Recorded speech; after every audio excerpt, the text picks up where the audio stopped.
Halloween 5 is a movie that raises more questions than answers, but it answers at least one thing I was wondering about, but probably nobody else cared about in Halloween 4. Number 5 would be The Revenge of Michael Myers, and the opening is a continuation of the ending of 4, where Michael is shot repeatedly and falls into a hole. Here we see what happened next, which may be a little nod to how Halloween 2 handled its intro and wouldn't be the only one. Michael escapes through this tunnel to make it to a river, which he floats downstream to escape. I'm reminded of this line from Reverend Jackson Sayer, who gives Dr. Loomis a lift early on in Halloween 4. Many of his lines fit in with the theme of fate seen in that movie, which you can hear all about in the previous episode of Things You Missed. But there are a couple that just seem like weird lines, like this one. I saw it on your face back there in the dust.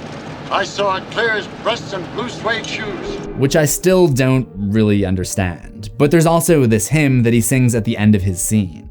Yes, we'll gather at the river, the beautiful, beautiful river. Could this have been a foreshadowing that Michael's supposed fate was going to be in this river? Whatever the plans were for Halloween 4, it's pretty clear that the next sequel changed them. To learn how Halloween 5 attempted to honor its predecessors, somewhat poorly, stick around to the end of this video.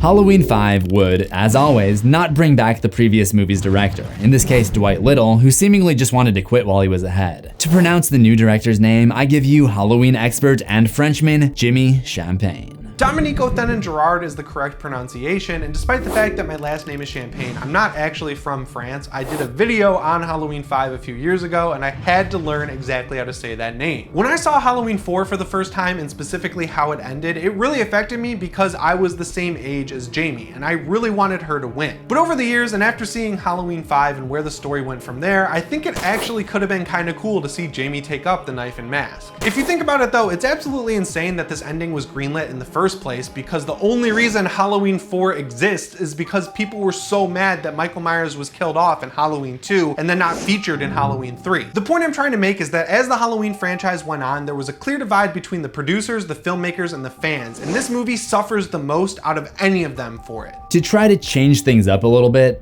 I guess, Girard tries to humanize Michael Myers, which kind of defeats the point of Michael Myers.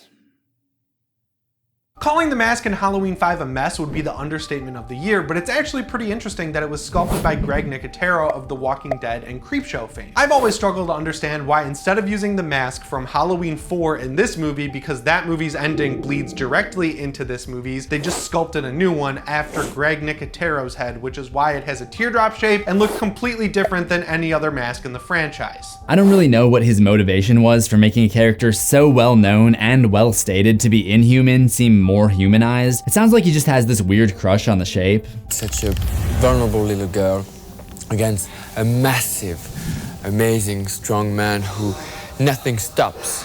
When he has an idea in his mind, he just goes straight. But something tells me you don't. That being said, we've talked about the first 4 movies, so we might as well do these ones. Let's get into the things you missed.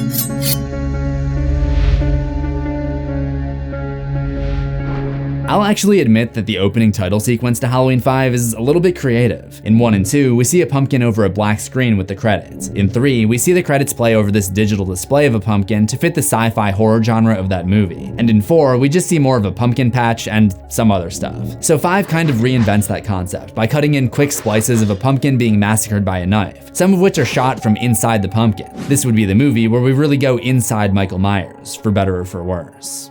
I'm gonna go with better. No, worse. It's definitely worse. As I mentioned, Michael escapes his hunters by letting the river carry him downstream, where he meets a hobo and his pet bird, Tippy. There's nothing out there, Tippy. In our Halloween 1 video, we talked about how characters like Loomis, Marion, and Lee were all named after characters from Alfred Hitchcock's classic horror film, Psycho. For this reason, I think Tippy may be named after the actress that debuted in Alfred Hitchcock's The Birds, Tippi Hedren. Anyway, a year has gone by and Jamie is still regularly having nightmares about her uncle, and she's also gone mute as part of the trauma she experienced last Halloween. This is a very heavy-handed sign that she's connected to Michael and that her visions are actually her seeing through the shape's eyes. But looking back, this is also definitely part of the director's attempt to humanize Michael Myers, which was like his main goal going into this movie. I don't know if you guys knew that. I mean, if I was making the middle movie in a trilogy 5 movies movies into a franchise, that's about when I would switch things up and completely change the motivations of the main villain. In the last movie, Jamie is one of the survivors. She's who we empathize with. She's who we're rooting for through the entire thing. Michael Myers doesn't talk. Now she doesn't talk. It's how we relate to him a little bit better. I don't really think it makes a lot of sense. Last year, Jamie wore a clown costume, just as Michael had many years ago, but this year she goes as a princess. You may remember the princess and clown drawings on her door in Halloween 4, so this choice represents the idea that she's now going down the good path rather than the evil one. However, she can't fully get rid of the clown and the evil. She still has dreams about that night. The care facility that she's staying in is decorated with items like a balloon-themed lamp, this clown light switch, a clown-themed height chart, and this absolutely comforting clown placed in her room to watch her sleep.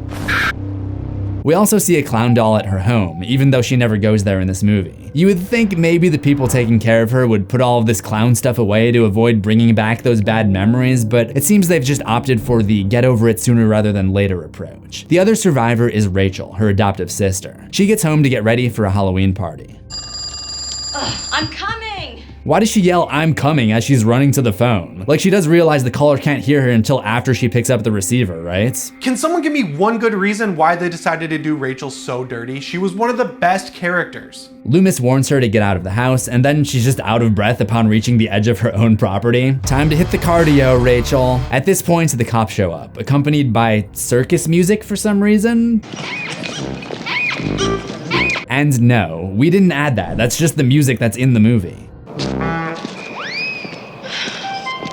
It honestly took me years of rewatches to notice this music that plays underneath the cops. There is so much bizarre shit going on in Halloween 5 that it didn't even register as weird to me. At this point, we start to see Michael acting differently than he has in other movies, but he would not be the only one.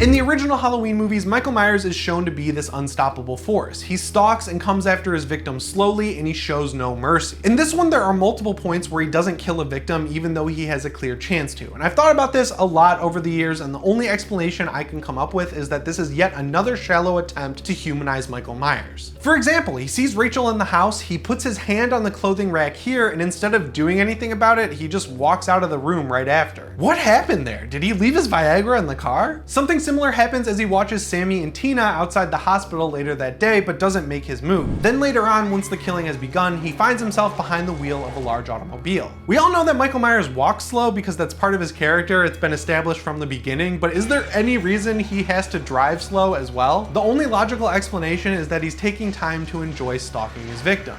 The corpse shrine he builds in the attic of the Myers house, which by the way is completely different than the one we've seen in the other movies, suggests that there's an art to the way that Michael Myers does his killing. That, along with when he stops his rampage to listen to Loomis tell him how he might be able to cure his rage, and then again when Jamie calls him uncle, are clear signs that maybe he does have a human side after all.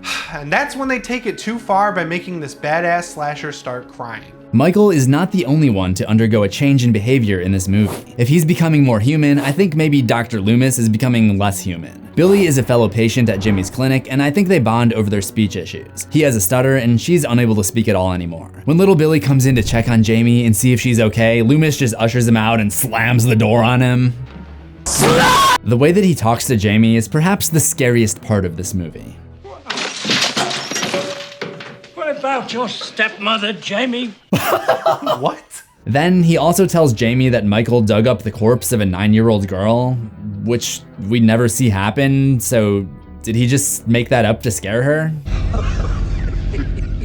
And in the finale, without telling her the plan or anything, he just offers her up to Michael. You want her! Here she is! No disrespect to Donald Pleasance, but Loomis should just be shot at this point. Now, I only noticed one crew reference Easter egg, and that is the badge of this police officer, Markland, which references the prop master on Halloween 5, Sean E. Markland. However, there were also some callbacks to other Halloween movies, so let's just start with Halloween 1. I like that movie, so I'll take this one. There are a ton of references to mundane details in the original movie, like this conversation between Sammy and Tina. Sammy, why don't you bag Spitz tonight? Couldn't do that. Oh, sure you could. Oh, no, I can't. Which is essentially the same conversation that Annie and Lori have in the car. Sure you could. All you have to do is go up to somebody and say, you want to go to the dance? You could do that, I couldn't. The way that Michael slams on the brakes when Tina asks him to stop at the gas station is eerily reminiscent of exactly what he does in Halloween 1. The way that Jamie sees Michael standing outside her window is also exactly how Laurie sees him outside her window in Halloween 1. And then of course there's a scene where Jamie is chased through clotheslines which have large sheets hanging on them. That's something we talked about in the videos for Halloween 1 and 2, and it's actually great to see that this movie is going back to basics by making most of the victims teenagers who want to get laid. You guys want to come skinny dipping? Are you serious, Tina? This is the same chick who just got done complaining that it was too cold standing outside the car for 2 seconds. Now she wants to go skinny dipping in Illinois in October. There are also a couple of similarities to Halloween 2 and Halloween 4 in this one, like the false scare involving someone dressed up as Michael Myers. We've also seen several examples of the opposite, where Michael is disguised as one of the regular human characters. This time it's another guy who happens to be named Michael. Michael, open the door. The movie also brings back the Halloween 4 concept of Jamie riding on someone's back to escape out a window, and continues the tradition from Halloween 1 and 4 of taking out a dog very early on. When we see the shrine of all of his victims in the attic and Jamie sees the dog, it still barks somehow. Also, half the jump scares in this movie are from animals.